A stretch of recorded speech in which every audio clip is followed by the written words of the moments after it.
जैसा खइबा वैसन मन पैबा, जैसन सोचबा वैसन बन जइबा।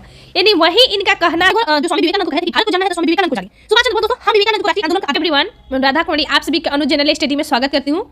दोस्तों, जो आप अभी स्क्रीन पे फोटो देख रहे हैं, यह एक महान व्यक्तित्व तो इनका प्रदर्शित करता है हमारे राष्ट्र में। यह है हमारे स्वामी विवेकानंद जी। इन्हीं का कथन था, उठो जागो और तब तक मत रुको जब तक कि अपने लक्ष्य को प्राप्त न कर लो। और इन्होंने ही कहा था कि खुद को सबल मानोगे तो सबल बन जाओगे और खुद को निर्बल मानोगे तो निबल बन जाए। कि आप अपना व्यक्तित्व को खुद प्रदर्शित कीजिए, आपका व्यक्तित्व कोई दूसरा प्रदर्शित नहीं करेगा। और आप अपने आप को कभी कमजोर मत समझिए। क्वेश्चंस बने हैं, उसका आज हम डिस्कशन करेंगे। मेरा ये सेल्फ नोट है। हम आप लोग को सेल्फ नोट से कुछ जो मैंने इसमें नोट की हूँ, जिनसे क्वेश्चन पूछा गया है, क्योंकि आज 12 जनवरी है राष्ट्रीय युवा दिवस, और 12 जनवरी को राष्ट्रीय युवा दिवस और 12 अगस्त को विश्व युवा दिवस मनाया जाता है। आप लोग जानते होंगे प्रत्येक वर्ष कुछ ना कुछ थीम रखी जाती है। इस बार भी कुछ थीमें हैं, जैसे कि इस बार थीम रखा गया 2025 में युवा एक अस्थायी भविष्य के लिए लचीलापन और जिम्मेदारी के साथ राष्ट्र के प्रति मतलब अपना समर्पण। ठीक है, यानी यूथ फॉर सस्टेनेबल फ्यूचर। यानी देखिए, सतत विकास की तरफ हमेशा युवाओं को जोड़ दिया जा रहा है। चलिए स्टार्ट करते हैं। स्वामी विवेकानंद यानी विवेक, जिनमें विवेक भरा हो। इनका जन्म 12 जनवरी 1863 ईस्वी को कोलकाता में हुआ था। इन्हीं के जन्म दिवस को राष्ट्रीय युवा दिवस 1984 ईस्वी में घोषणा हुआ था और 85 से भारत सरकार ने स्टार्ट कर दिया मनाना। इनके बचपन का नाम दोस्तों नरेंद्र नाथ दत्त था। ठीक है, क्या था? नरेंद्र नाथ दत्त। इनके पिता विश्वनाथ दत्त थे, कोलकाता हाई कोर्ट में वे वकील थे। ठीक है, इनके पिताजी, और भुवनेश्वरी देवी इनकी माता थी। खुद इनके जीवन के बारे में कुछ देखते हैं, फिर जो प्रीवियस है उसको डिस्कशन करेंगे। दोस्तों, यह एक महान व्यक्तित्व प्रदर्शित करते करते इनका बहुत ही कम उम्र में मृत्यु हो जाता है। 4 जुलाई 1902 ईस्वी में बेलूर कोलकाता में इनका मृत्यु हो जाता है। कहा जाता है कि जब यह योगा के लिए विश्राम कर बैठे हुए थे, उसी दौरान यह बैठे ही रह गए।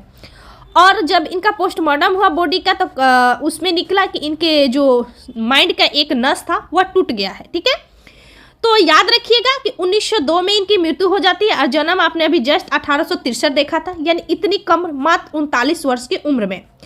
इनके गुरु दोस्तों रामकृष्ण परमहंस थे और कलकत्ता के दक्षिणेश्वर में काली मंदिर की यह आराधना करते थे। इनकी मुलाकात पहली बार 1881 ईस्वी में रामकृष्ण परमहंस से हुआ।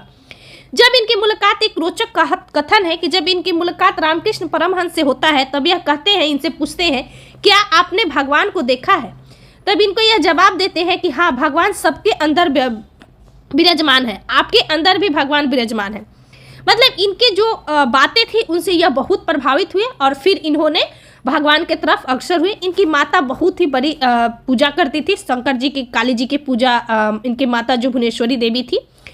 स्वामी विवेकानंद जी द्वारा एकेश्वरवाद को स्वीकार किया गया था। एकेश्वरवाद का मतलब समझते हैं कि जो एक देवता को मानता हो, यानी हम काली की पूजा करेंगे तो काली की ही पूजा करेंगे, शंकर भगवान की पूजा करेंगे तो शंकर भगवान की पूजा करेंगे। यह एकेश्वरवाद था। ठीक है, और इन्होंने जैसे ब्रह्म समाज, आप जानते होंगे कि ब्रह्म समाज और आर्य समाज जो था, वह ब्रह्म समाज जो था दोस्तों वह अलग था। ठीक है, ब्रह्म समाज के द्वारा मेन था कि उस समय जब राजा राम मोहन राय आए, तो उस समय जब धर्म सुधारक था, तो वो देखे कि कैसे सुधारा जाए। उन्होंने किसी को हस्तक्षेप नहीं किया, इसलिए उन्होंने बहुदेववाद को प्रतिपादित किया। 31 में 1893 ईस्वी को अमेरिका इन्होंने गए। इसी समय इनको अवसर मिला शिकागो में, आप जानते होंगे कि विश्व धर्म सम्मेलन में इन्होंने 31 मई 1893 ईस्वी को अब अमेरिका जाने के क्रम में इनको वहां जाने का मौका मिलता है। इसका नाम पूछता है दोस्तों कि इसका नाम क्या रखा गया था? World parliament of religion. यानी वहां पे पूरा धर्म का मतलब विश्व धर्म सम्मेलन हो रहा था, जहां पे अपने धर्म को प्रचलित करने के लिए लोग एकत्रित हुए थे। अब इनको भी 11 सितंबर 1893 ईस्वी में अमेरिका में हुए धर्म सम्मेलन शिकागो में इन्होंने शामिल हुआ। 31 मई को यह अमेरिका जाते हैं, 11 सितंबर को शामिल होते हैं और इनको उसमें 2 मिनट बोलने का मौका मिलता है। ठीक है, तो अब यह स्टार्ट करते हैं। अमेरिका के भाइयों और बहनों, कहा जाता है कि जब इन्होंने अमेरिका के भाइयों एवं बहनों कहा, तो तालियों की गड़गड़ाहट मतलब आवाज से क्या हुआ कि पूरे वहाँ के लोगों में एक इनके प्रति जो भावना उभरी, मतलब हिंदू धर्म के प्रति जो इनकी बातें हुई आगे बहुत ही लोगों को प्रभावित किया। और स्टार्ट में first impression is the last impression, आप लोग भी जानते होंगे कि जो प्रथम बार किसी पे इंप्रेशन जाता है, इन्होंने जो स्टार्ट ही किया ये उनको बहुत प्रभावित किया वहाँ के लोगों को। और देखिए अमेरिका के भाइयों एवं बहनों वहाँ लोग कहता था हेलो लेडीज एंड जेंटलमैन, आप लोग सुने होंगे, अक्सर लोग कहता है, तो यह बहुत ही अच्छा चीज़ था उनके लिए। जब शिकागो से जाने के पहले राजस्थान के खेतरी के अजीत सिंह के द्वारा स्वेच्छा से इनको विवेक यानी देखिए यह क्वेश्चंस क्या है, आप लोग जानते होंगे कि स्वामी विवेकानंद को स्वामी की उपाधि किसने दिया था, तो यही दिए थे राजा खेतरी, ठीक है, अजीत सिंह के द्वारा, राजस्थान के खेतरी के राजा अजीत सिंह के द्वारा। इन्होंने स्वेच्छा से ही उनको कहा था और कहा था कि विवेक यानी पूर्ण, आप एक पूर्ण व्यक्ति हैं। और इन्होंने हिंदू धर्म का प्रतिनिधित्व किए थे। इसके बाद न्यूयॉर्क में लगभग 2 वर्षों तक रहे। 1894 ईस्वी में दोस्तों पहली बार वेदांत सोसाइटी की स्थापना न्यूयॉर्क में किया। तो याद रखिएगा 1893 ईस्वी में इन्होंने सम्मेलन में भाग लेते 11 सितंबर को, और 1894 ईस्वी में पहली बार वेदांत सोसाइटी की स्थापना न्यूयॉर्क में करते हैं। पुनः 1895 में इंग्लैंड गए। भारत आने के क्रम में 1897 में 1 मई यानी 1893 इनके लिए इंपॉर्टेंट है, ठीक है, इनका जन्म 1863 आप जानते ही हैं। फिर उसके बाद 1894 ईस्वी में वेदांत सोसाइटी। 1897 ईस्वी में जो क्वेश्चंस 20 बार पूछा गया है, रामकृष्ण मिशन की स्थापना स्वामी विवेकानंद के द्वारा, और 1909 ईस्वी में विधिवत भारत सरकार के द्वारा यह पंजीकृत होता है। गरीबों एवं असहायों को इन्होंने भगवान की संज्ञा दिया था, यही रामकृष्ण मिशन में इन्होंने कहा था कि गरीब और असहाय की मदद कीजिए, वही भगवान है। 9 दिसंबर 1898 ईस्वी में रामकृष्ण मठ, देखिए एक रामकृष्ण मिशन अलग है, यह मठ है। 97 में मिशन, 98 में मठ, यह गंगा नदी के तट बेलोर में। अलग अलग महापुरुषों के इनके प्रति विचार है जो कि आपको जरूर जानना चाहिए, और यह क्वेश्चंस बना है। अगर भारत को जानना है दोस्तों तो विवेकानंद को जानो। देखिए एक है निकोला टेस्ला, जो हम लोग ट्रांसफार्मर से इनका जोड़कर पढ़ते हैं, यह अपनी मार्गदर्शक गुरु भी मानते थे, ठीक है। और इन्हीं के द्वारा इनके बारे में कहा गया था, निकोला टेस्ला बताई थी किसी को कि किसी व्यक्ति के द्वारा जब स्वामी विवेकानंद मिले थे तो कहा गया था कि आप यह बुक को कितने देर में ख़त्म कर सकते हैं, तो उन्होंने बोला कि मैं इस बुक को 1 मिनट में ख़त्म कर सकता हूँ, और उन्होंने किया, ठीक है। इन्हीं के द्वारा कहा जाता है।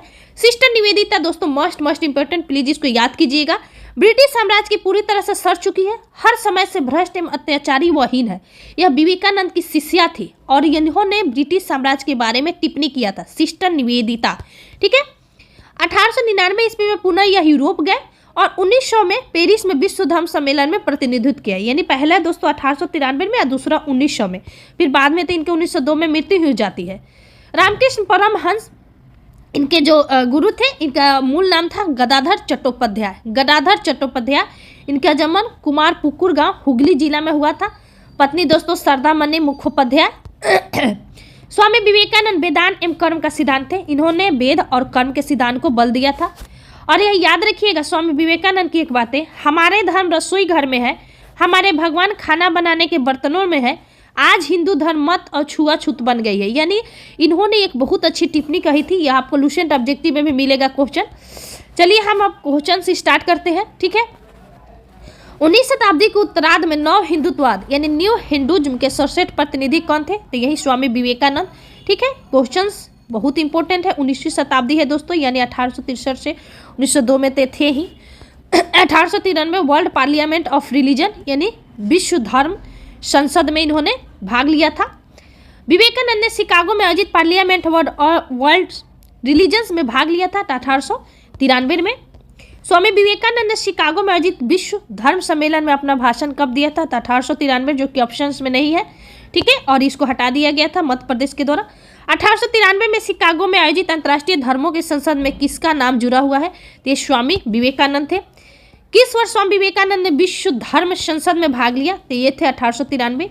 इनमें से किस प्रख्यात समाज सुधारक ने ज्ञान योग, कर्म योग और राजयोग नाम की पुस्तक लिखी? मोस्ट इंपोर्टेंट, प्लीज दोस्तों याद रखिएगा, ये भी स्वामी विवेकानंद थे। ज्ञान योग, कर्म योग और राजयोग। रामकृष्ण मिशन की स्थापना स्वामी विवेकानंद ने किया था 1897 ईस्वी में, ठीक है। और रामकृष्ण मिशन किसके द्वारा प्रारंभ किया गया था, तो यही स्वामी विवेकानंद। रामकृष्ण मिशन 1897 में थे स्वामी विवेकानंद। स्वामी विवेकानंद रामकृष्ण मिशन की स्थापना 1897। रामकृष्ण मिशन 97, एक ही क्वेश्चन को बार बार पूछा गया है। शारदामणि कौन थी? तो ये थी दोस्तों रामकृष्ण परमहंस की पत्नी। ऑप्शन नंबर बी था। ठीक है, अगला क्वेश्चन से यहाँ है दोस्तों कि ब्रिटिश साम्राज्य पूरी तरह से सड़ चुका है, हर तरह से भ्रष्ट एवं अत्याचारहीन है। यह कथन इनकी शिष्या सिस्टर निवेदिता के द्वारा कहा गया था। स्वामी विवेकानंद के बारे में निम्नलिखित कथनों में से कौन सा सही है? उन्होंने वेद को अमोघ माना, बिल्कुल सही। उनका विश्वास था कि वेदांत पूर्ण रूप से संगत है, बिल्कुल सही। उन्होंने जाति व्यवस्था की निंदा की। उन्होंने अपने देशवासियों की इस बात के लिए आलोचना की कि उन्होंने बाहरी विश्व से संपर्क छोड़ दिया है। नहीं, इन्होंने बाहरी विश्व से जोड़ा था, न कि छोड़ने के लिए कहा था। इन्होंने जाति व्यवस्था को भी निंदा किया था, बोला था कि जाति आखिर क्या है। ठीक है, जाति पर इन्होंने बल नहीं दिया था, ये जो हम एक स्वरवाद देख रहे थे। ठीक है, greatest sin to think that your weak, यानी इनका एक महान व्यक्तित्व जो था, इन्होंने कहा था कि आप प्लीज वीडियो को जरूर शेयर कीजिएगा। आशा करते आप लोग को अच्छा लगा होगा। Thank you so much.